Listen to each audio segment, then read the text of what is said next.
If you want to have a sweet potato as your mono meal, go right ahead.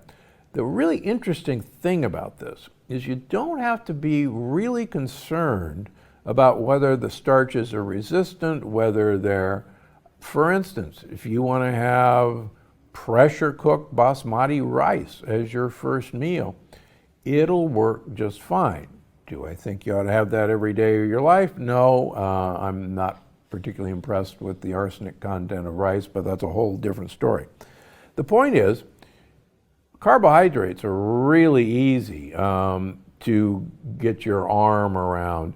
You can have popped sorghum for breakfast as your first meal. And quite frankly, my wife often just has popped sorghum as her first meal, and works great for her. The sky's the limit in terms of protein. If you want to have primarily 3 shrimp as your first meal a day, go right ahead.